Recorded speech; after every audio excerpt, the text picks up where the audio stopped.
Nagbabalik ang unang balita, rider ng motorsiklo sugatan matapos saksakin sa Camarin, Caloocan. Isang barangay tanod din ang nasugatan ng manlaban ng suspect. Narito ang exclusive report ni Tricia Zafra.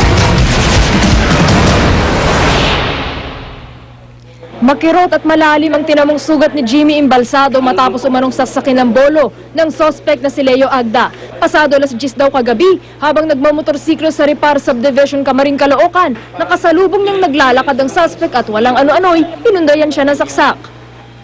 Halos nasa gitna ng kalsada kaya dahan-dahan lang yung takbo ko eh. Iniwasan ko ng makadisgrasya eh ako naman yung nadidisgrasya. Pagkatapat ko bigla na lang sinaksak ako. Mabuti na lang daw at may nagpapatrolya noong mga tanod. Pero kahit sila, pinalagan ng lasing na suspect. Nasugatan pa ang tanod na si Romeo Carlos. Lalabang, galit na galit niya. Kaya hirap na ka rin kaming isakay sa mobile yun sa patrol namin Nagwawala pa. Nung mapasasan ko, nagwawala pa rin. Pati yung kasama niya, galit na galit. Todo tanggi naman ang suspect. O hindi katotohanan yan, walang katotohanan po yan. Hindi ako masamang tao. Reklamong physical injuries ang isasampa ng biktima laban kay Agda. Kailangan makulong talaga yan. Baka ilang buwan ko itong iindayin yung sugat ko. Para sa unang balita, Tricia Zafra reporting.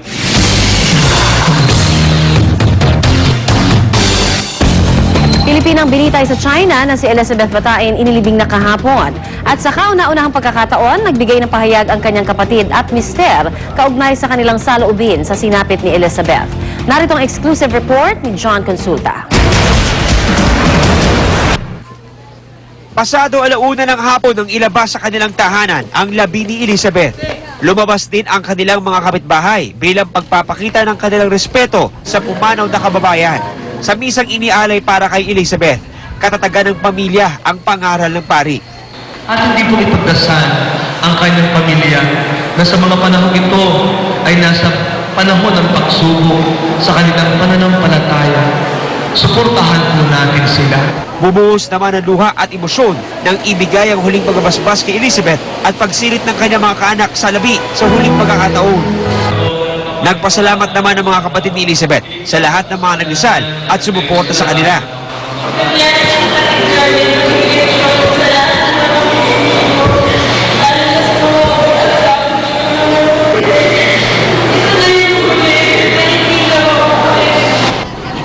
Marami ang sumama para ihatid si Elizabeth sa sementeryo.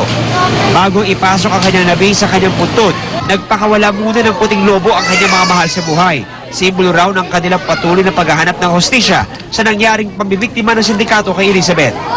Sa panayam naman ng GMA News sa asawa ni Elizabeth, napakasakit-an niya ang kanilang huling pagkikita bago ang bitay sa China. Bago tuloy ang magpaalam, may pangako siyang binitawan para sa misis. Hawak-hawak ko po yung kamay niya. Nag-uusap po kami. Kung ano yung sinumpaan ko sa simbahan, ikaw lang aking mamahalin. Yun lang po. Wala nang kapalit na yan. Hindi kita papalitan. Para sa unang balita, John Consulta reporting. Labi ng isa pang Pilipina na binitay sa China na si Sally Ordinario Villanueva na ilipat na sa Jones Isabela. Pasado 2:00 ng hapon itong linggo nang dumating sa Jones ang labi ni Villanueva mula naman sa bahay ng kanyang mga magulang sa Etxague. Hindi naman napigilan ang muling pagbuhos ng luha ng kanyang mga kaanak nang masilayan nila ang labi ni Sally. Ihahatid sa kanyang huling hantungan si Sally sa Jones sa darating na Huwebes. Sa ibang balita, 3 bata sa China patay matapos makainom ng gatas na kontaminado ng nitrite. Pagtiyak naman ng Food and Drug Administration, walang dapat ikabahalang publiko dahil walang nakapasok na kontaminadong gatas sa Pilipinas na galing China. Narito ang report ni Lay Alves. 3 bata sa probinsya ng Gansu sa China ang namatay matapos uminom ng gatas na kinakitaan ng nitrite. Mga bata rin ang karamihan sa 35 iba pang nagkasakit, isa sa kanila kritikal. Ipinasara na ang 2 dairy farm na pinagmulan ng mga gatas at iniimbestigahan na ang mga tauhan doon. Pagtitiyak naman ng Food and Drug Administration, walang dapat ipag-alala dito sa Pilipinas. This is an isolated incident that happened in China. In fact, I think Chinese authorities have already taken precautions to investigate who are involved as well as inspecting also the other dairy. You know, since the melamine incident, the Chinese government have been very strict. Based on our initial checking of 2008, since 2008 data, we do not anymore, we have no registered product of milk from China. This is still the effect of, what happened before with the melamine. Noong 2008, nagpatupad ng import ban ng Pilipinas sa milk products mula China nang pumutok ang melamine scare. 6 na sanggol doon ang namatay at halos 300,000 ang nagkasakit dahil sa melamine na nakahalo sa gatas. 2 Chinong napatunayang responsable sa pagbebenta ng melamine sa mga dairy farmer at middlemen ang binitay dahil dito. Habang buhay na pagkakulong naman ang sentensya sa isang may-ari ng milk company na pag-alamang ang melamine ay nagpapataas sa protein reading sa gatas. Bagamat tinanggal na ang import ban nitong Enero, sa ngayon wala pa raw pumapasok na milk products sa bansa na mula China. Gayunman, patuloy ang monitoring ng FDA. Susuriin daw ang milk products na nakapasok sa bansa bago ang 2008 import ban. Pero ngayon pa lang, sinasabi na ng FDA na malabong may nitrite ang mga ito.